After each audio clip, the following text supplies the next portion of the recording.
Alors, on commence. Eh bien, bienvenue à tous et à toutes. Bonjour à toutes et à tous. Bonjour à toutes. Alors, je vais commencer par poser quelques petites questions à Monsieur Jean-Luc Azoulay, qui est à ma droite, ici présent, car je fais partie de la génération 80 et 90, donc j'ai bien évidemment connu le Club Dorothée. C'est bien, c'est une bonne chose. Tout à fait. Alors, ma première question est la suivante. Si on devait, s'il y a un moment qui vous a marqué durant les 10 ans du Club Dorothée, quel serait-il? Forcément le premier, quand on a commencé, et puis après chaque moment, parce qu'on s'est amusé sans arrêt. J'imagine que c'était la folie. Hein. Non, on s'amusait bien, c'était une bande de copains, on rigolait. On adorait quand Jackie prenait son seau sur la tête, ou les autres garçons, quand on faisait toutes les bêtises qu'on a faites. Et c'était très agréable, on a passé d'excellents moments, nous aussi. Ok. La question suivante porte surtout sur l'univers des mangas. Donc, je me suis renseigné, etc. Et il s'avère que vous êtes l'auteur de la plupart des musiques, notamment. Surtout dans César Salès, César Salès qui est le musicien avec qui on travaille depuis toujours, qui a fait toutes les chansons de Dorothée, qui fait les chansons d'Elsa maintenant, qui est un vieux copain, qui a fait pratiquement les musiques des plupart des génériques de manga, parce que les autres musiques venaient du Japon forcément. Ok, cool. Et y a-t-il, justement, parmi tous ces mangas et tous ces animés, un qui vous a plu particulièrement ou que vous avez affectionné plus que d'autres? Il y en a sûrement un. Ah, j'ai fait pour Dragon Ball Z, les deux, et Dragon Ball, c'est un petit peu mon chouchou. Ok. Alors, je vais passer à Elsa. Donc, nous connaissons tout de toi, à savoir en termes de chansons, séries, etc. Mais moi, j'ai une question qui porte également sur le domaine des mangas et des animés. As-tu un manga de prédilection? J'en ai plusieurs. C'est vrai que, mais vraiment, on va dire dans ma liste, il y a Mon voisin Totoro, il y a Sailor Moon, j'adorais. Ouais, Sailor Moon, j'imagine. Oui, ça c'est vraiment, mais on va dire vraiment la base, Princesse Sarah, j'adore. Maintenant, c'est vrai que moi-même, j'ai toujours été fan des mangas parce que, on va dire que j'en dessinais aussi beaucoup, j'en dessine, voilà. Et puis, c'est un univers que j'aime beaucoup. Et d'ailleurs, c'est quand même Jean-Luc Azoulay qui a amené les mangas en France. Hein, c'est ce que tu m'as dit? Oui, entre autres. Enfin, c'est ce que tu m'as dit. Après... Parce qu'il fallait, on a trouvé, pour le Club Dorothée, on a ramené les dessins animés japonais en France. Parce que moi, je connaissais le Japon déjà depuis longtemps. Je savais qu'il y avait mon réservoir et on les a ramenés en France. Donc, je sais pas, c'est pas moi qui les ai inventés, je les ai ramenés du Japon. On les a ramenés en France.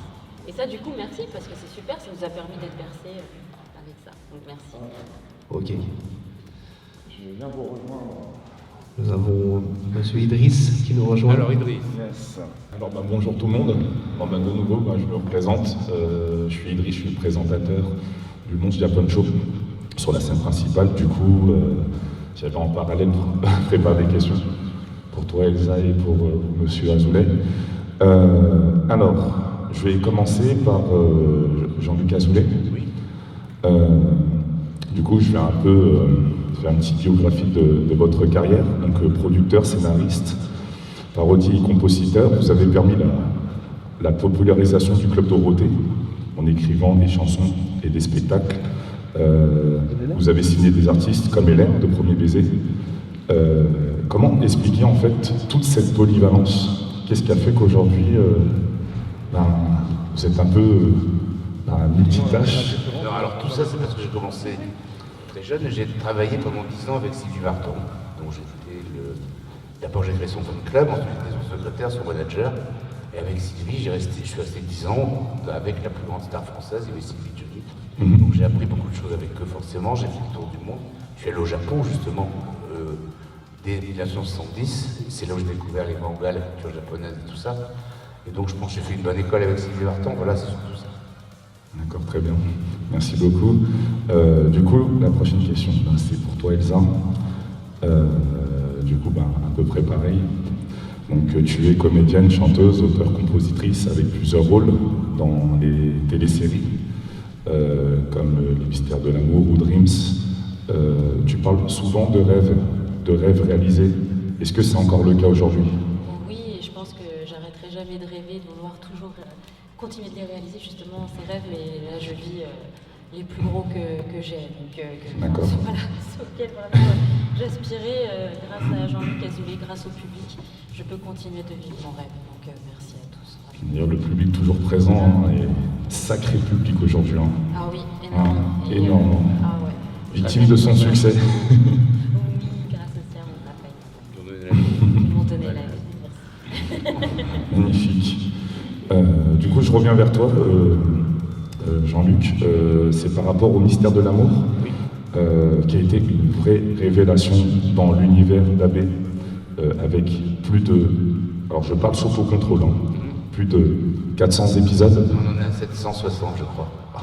Eh ben voilà, Et le temps donc j'ai passe. eu raison de dire que je parlais sous Et contrôle. le temps passe. Voilà. Comment, je peux me permettre de tutoyer, comment tu arrives à trouver cette inspiration? Non, mais c'est assez facile parce qu'en réalité, les personnages existent depuis 30 ans, sauf Fanny qui t'arrive un peu après parce qu'elle est un peu plus jeune. Mais les personnages existent depuis 30 ans, je les connais par cœur, je connais leur réaction. La réaction des personnages, je dis bien, pas celle forcément des comédiens. Et donc il suffit de les mettre en scène, de leur trouver des histoires, et puis les personnages écrivent tout seuls pratiquement ce que j'écris, c'est-à-dire que je vois ce qu'ils vont faire, et ils interprètent très bien, et ça fonctionne très bien. C'est comme la vie continue tous les jours, voilà, c'est aussi simple que ça. D'accord, très bien.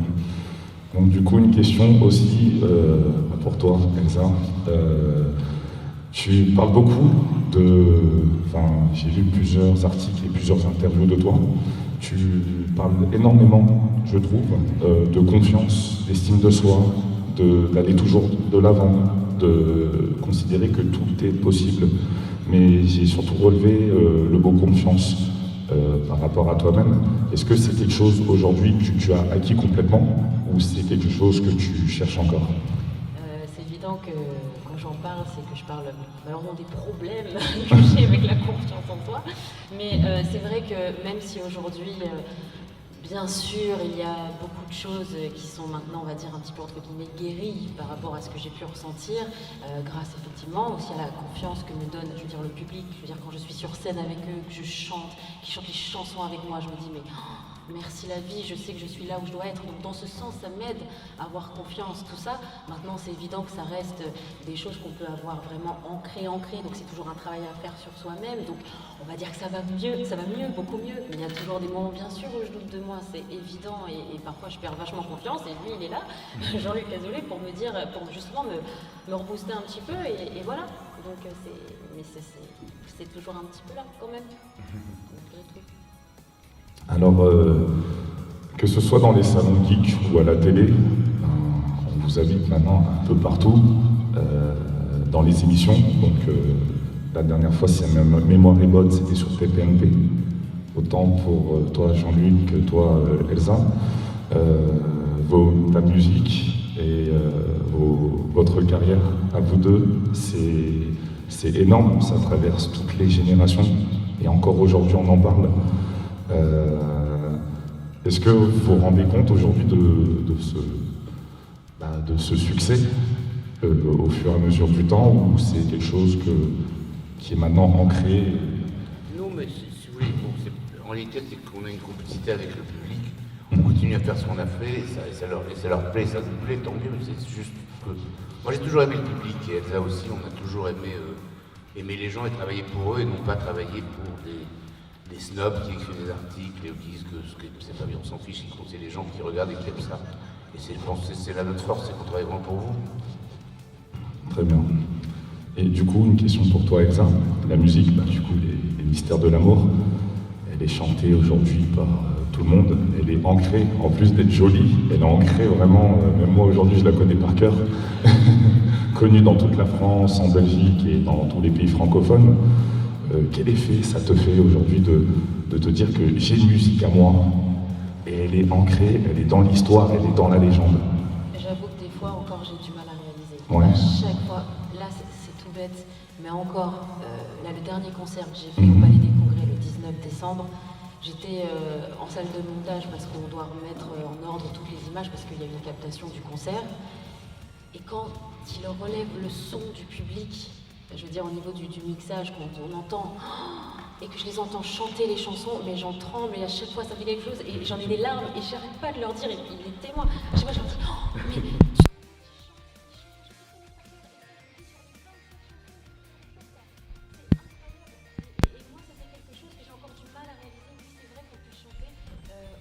mes chansons, les chansons qu'on fait, et aussi celles que j'écris, que je compose. C'est énorme, parce que quand parfois je suis chez moi, je vais faire une petite chanson comme ça, puis je me dis, ok, et un jour il y en a qui vont la changer. Ok, c'est énorme, je réalise pas encore. Donc, Non, mais c'est vraiment, enfin, moi pour ma part, je suis nul en chansons. Et des fois j'ai du mal à retenir toutes les chansons, mais la tienne, et laquelle du coup? les mystères de l'amour. La chanson. Ah oui, une des chansons des Une des mystères. chansons, ouais d'accord, ok, parce que j'ai peut-être une en particulier, c'est pour ça que je demandais peut-être une. Non, mais sans problème. Moi je suis toujours curieux, j'aime bien savoir ce que vous dites. Donc, et là je vais parler pour vous deux. Après, votre ensemble de carrière, tout simplement impressionnant, tant sur la production que sur la comédie, sur les chansons. Aujourd'hui, c'est un vaste étendue de plusieurs choses. Qu'est-ce qui vous manquerait aujourd'hui? Quelle est cette chose qui vous manquerait de faire? Ou est-ce que vraiment tout est acquis? Nous, ce qui manque, c'est toujours la prochaine chose qu'on va faire. Je pense que voilà, on a toujours envie de faire d'autres choses, Bien sûr. de faire de nouveaux spectacles, de faire de nouvelles chansons, de nouvelles séries. Là, on prépare l'album 6 d'Elsa. On prépare un nouvel album avec Hélène, on prépare la suite des Mystères de l'amour, peut-être d'autres séries. Et c'est ce qui est passionnant, c'est que ça continue, on continue à essayer de fabriquer des choses, d'inventer des choses. D'accord, très bien. Et j'avais une dernière petite question là, du coup pour toi, Elsa. Tu as écrit il n'y a pas si longtemps de cela un livre. Bon, honte à moi, j'ai pas encore eu le temps de le lire. Est-ce que tu peux résumer pour tout le monde dans les grandes lignes de quoi ça parle? C'est un livre que j'ai rendu vraiment accessible à tous, peu importe l'âge, on va dire il se lit facilement. C'est un livre, au départ, c'était pas mon truc, j'avais pas forcément moi envie d'écrire direct, ça m'est pas venu un matin dire allez je vais faire un livre sur moi, non pas du tout.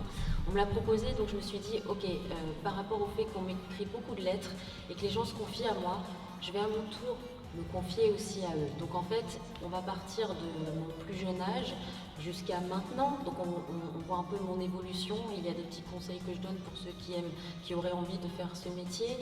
Il y a des choses qu'on apprend un peu plus sur moi, qui n'est pas forcément diffusé là ou là ou là. Voilà, c'est un petit peu des sortes de confidences pour peut-être apprendre un peu plus à me connaître. Et puis surtout pour montrer que moi aussi, voilà, j'ai eu mes failles et voilà. Tu es tout simplement humaine. Ah oui, alors là, moi, je suis comme tout le monde, c'est clair. Voilà, et je confirme aussi. Alors du coup, je me rattrape parce que j'ai un petit peu menti. J'avais quand même une petite question pour vous deux réunis. Alors, on reparlait du fait que vous êtes suivis par beaucoup de personnes, des enfants, des parents, des personnes anciennes et donc de nouvelles générations, où pas mal aussi de personnes vous prennent pour exemple, tant sur des idées de création que sur la chanson. Quel est le message aujourd'hui ou le conseil que vous pourrez leur donner? À ceux qui veulent faire des chansons aussi ou à Oui, voilà, enfin de manière générale, selon vos statuts. Bah exactement, de toute façon c'est ça. Non mais, ok, ça paraît peut-être un peu basique de dire croire en ses rêves, mais c'est pas tout. C'est-à-dire qu'effectivement, il faut toujours y croire parce qu'il faut se dire que de toute façon, quoi qu'il arrive, je veux dire, on est tous sur cette terre. Et moi je pars du principe qu'à partir du moment où on se crée, où on se force à voir positif et on y croit, on s'amène en fait ces choses positives. Et c'est cette fameuse pensée créatrice, tu sais, la force de la pensée qui fait qu'on se le provoque. Alors oui, c'est vrai, c'est pas facile, c'est pas du jour au lendemain. C'est miraculeux quand ça arrive du jour au lendemain. Donc ça, c'est pas pour tout le monde. Mais si vous vous accrochez, si vous donnez les moyens, un jour, je vous jure que ça arrive. Mais un jour, vraiment, ça peut prendre des années. Parfois, c'est vrai que ça peut être même à un âge où on se doutait plus, on se dit ça y est, c'est terminé. Mais il faut toujours s'accrocher parce que vous êtes tous ici pour quelque chose. Et voilà, et si vous croyez vraiment profondément en cette chose, voilà. Enfin, en tout cas, moi, je vous le souhaite. Et puis, je vous dis, ne perdez pas espoir. Moi, je propose carrément d'applaudir parce que... non, si, en fait, si. Pourquoi? Parce que c'est des mots qu'aujourd'hui, on n'entend pas assez. Aujourd'hui, dans la période où on est, c'est désespoir, on s'en sortira jamais. Je pense que je parle un peu pour tout le monde, hein. Et même par rapport à l'organisation de ce salon qu'on a fait. Et ça fait du bien, vraiment du bien d'entendre ces mots. Et de là, je vais embêter encore une fois Jean-Luc et avoir ton petit message de conseil. Parce que c'est le même qu'Elsa, j'ai laissé Elsa dire parce qu'elle a fait beaucoup de chansons là-dessus. Bien sûr. Il faut croire en ses rêves. Il faut croire en ses rêves et ensuite se donner les moyens de le réaliser. C'est-à-dire qu'il faut avoir la force de continuer à croire et d'arriver à les réaliser, quoi qu'il arrive, en se disant qu'on y arrivera. Et quand on veut vraiment, on y arrive. Voilà. Très bien. Alors du coup, on va passer aux questions publiques. Bonjour à tous, je m'appelle Chris, j'ai 37 ans, alors c'est une question pour Monsieur Azoulay. Voilà, vous êtes avec Claude Berda à l'origine d'un phénomène, vraiment. Vous êtes le créatif, on va dire, du duo. Les chansons, les intrigues des séries, les scénarios, enfin voilà, tout ça vient de vous. Et je voulais savoir qu'est-ce que ça vous fait finalement d'avoir eu un impact indélébile. On parle de génération Club Do, c'est plusieurs personnes, plusieurs générations de personnes qui ont grandi avec ça, qui ont été marquées, j'ai envie de dire, au fer rouge avec ça, qui ne l'oublieront pas. Et je voulais savoir qu'est-ce que ça vous fait finalement d'avoir marqué d'une trace indélébile. Je suis forcément heureux et touché, mais si vous voulez, j'ai fait que m'amuser moi-même avec vous, avec le public. Et je pense que j'ai été sincère et que c'est ce qui a marché. J'ai toujours été entouré par des gens de talent, comme Dorothée, comme toute l'équipe du Club Dorothée, les équipes des séries, tout ça, qui m'ont aidé à faire passer ces messages comme Elsa en ce moment. C'est-à-dire que voilà, j'ai eu la chance d'être un chef d'équipe qui avait une équipe formidable, qui a fait aussi, je ne suis pas tout seul, qui a fait que ça vous a marqué, que ça reste encore. Voilà. D'accord, merci. Je vous en prie. Donc, ça serait pour Elsa. Il est content. Déjà, merci pour tes chansons et tes chansons et tes textes et tout, parce que ça me touche vraiment. Merci beaucoup. Et c'était pour savoir si tu aurais un conseil pour moi, parce que j'aimerais bien devenir comédienne aussi plus tard. Donc, à part ne jamais rien lâcher, si tu avais des conseils, voilà. Alors, comme je dis toujours aussi, de toute façon, je suis personne aussi pour dire aux gens ce qu'ils doivent faire. Moi, en tout cas, de mon expérience, ce que je peux te dire, c'est que déjà, l'idéal, c'est de prendre, ça c'est la base, des cours de théâtre, si tu veux être comédienne, parce que tout simplement, ça va t'apprendre à travailler même ta personnalité, ta façon de parler, Élocution. J'aurais dit élocution, mais... ton élocution, non, et ta présence, voilà, même scénique, pourquoi pas, voilà. Donc en fait, même un rapport avec ton corps aussi. Donc tout ça va te permettre un certain lâcher prise qui te permettra aussi d'avoir un peu plus confiance en toi si tu dois passer un casting ou des choses comme ça. Bon, moi c'est vrai que pour ma part, ça ne m'avait pas non plus trop aidé sur ma confiance. Mais en général, ça aide les gens. Voilà. Et donc, ça, c'est ce que je te conseillerais comme première chose, vraiment. Voilà, donc ça, c'est pour toi-même. Et puis ensuite, c'est regarder de temps en temps, voilà, les castings qu'il peut y avoir. Essaye de trouver des agences. Voilà, les agences de pub, de tout ça. Je pense que c'est ça le meilleur conseil, je pense. Parce que finalement, moi, ça a été... à l'époque, ça a été mon agent de l'époque, quand je dis mon agent, qui était un agent de pub en fait. C'était même pas, tu vois, de cinéma, de rien du tout, hein. C'était de pub. Et un jour, tiens, il y a un casting pour toi. Et puis moi, j'y croyais plus. Puis voilà, c'est passé comme ça. Mais j'ai fait une école de cinéma pendant 2-3 ans, quoi. Voilà. Ok, merci. Voilà, je t'en prie.